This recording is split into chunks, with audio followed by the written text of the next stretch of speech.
এই এত গরমে গাইজ রেডি হয়ে বেরিয়ে পড়েছি অম্লানদার ছেলের অন্নপ্রাশনে যাওয়ার জন্য। আর প্রথমে তো এখানে এই কুকুরটা দেখছিলাম, এই কুকুরটা আমার ভীষণ পছন্দ হয়েছিল। আর তারপরে এইগুলো তো সচরাচর সবাই দেয়, আর আমি ভাবছিলাম ওকে এমন একটা গিফট দেবো যেটা একদম ইউনিক হবে। দেখছো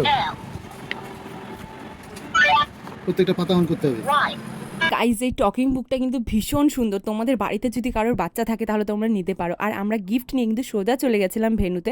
আর ভেনুতে গিয়ে দেখি ভীষণ সুন্দর করে সাজানো ছিল। ভেতরে ঢুকেই প্রথমে পুচকুকে গিফট দিয়ে দিলাম, আর ও তো গরমে ভীষণই কান্নাকাটি করছিল। আমার দেখেও এত খারাপ লাগছিল না, ছোট ছোট বাচ্চাগুলোর এই গরমে ভীষণ কষ্ট। আর পুচকুকে গিফট দিয়ে তো আমরা সোজা চলে গেছিলাম খাবারের স্টলে। আর প্রথমেই গিয়ে দেখি দই বড়া। তো দই বড়া আমার অতটা ফেভারিট না, কিন্তু কালকের দই বড়াটা ভীষণ টেস্ট ছিল। আর তার সাথে ছিল কিন্তু পাপড়ি চাট, যেটাও ছিল ভীষণ সুন্দর খেতে। খাবার খাওয়ার শেষে আমরা একটু ঘুরে ঘুরে দেখছিলাম, সবার সাথে একটু গল্প টল্প করছিলাম, ছবি তুলছিলাম। আর তারপরেই কিন্তু বসে গেলাম আমরা একেবারে মেন কোর্সের প্রথমেই ছিল ডিমের ডেভিল, তারপরে ছিল পাট ভাজা, তারপরে সাদা ভাত, ভেজ ডাল, আর আমার ফেভারিট ছিল কাতলা ভাপা, যেটা তো আমার ভীষণ ভালো লেগেছে। আর কষ্টের কথা কি বলবো, নিজের একটা মাছই আমি শেষ করতে পারছি না, আর তার মধ্যে ও দিয়ে দিয়েছে ওর মাছটা। যাই হোক, আমি তো ভীষণ কষ্টে শেষে খেয়েছি।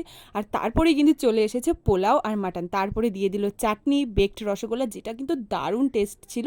আর সব শেষে ছিল আইসক্রিম। আর এই গরমে খাবার টেবিলে বসে আইসক্রিম খাওয়ার মতো আমার এনার্জি ছিল না, তাই নিচে এসে বসে বসে সবার সাথে গল্প করছিলাম আর আইসক্রিম খাচ্ছিলাম। আইসক্রিম খেয়ে নিচে নেমে এসেই তো দেখি পান, আর এই পানটার ফ্লেভার আমার ভীষণই ভালো লাগে। প্রত্যেকবার ভাবি যে পানটা গোটাটাই শেষ করব, কিন্তু একবারও আমি পান গোটাটা শেষ করতে পারি না।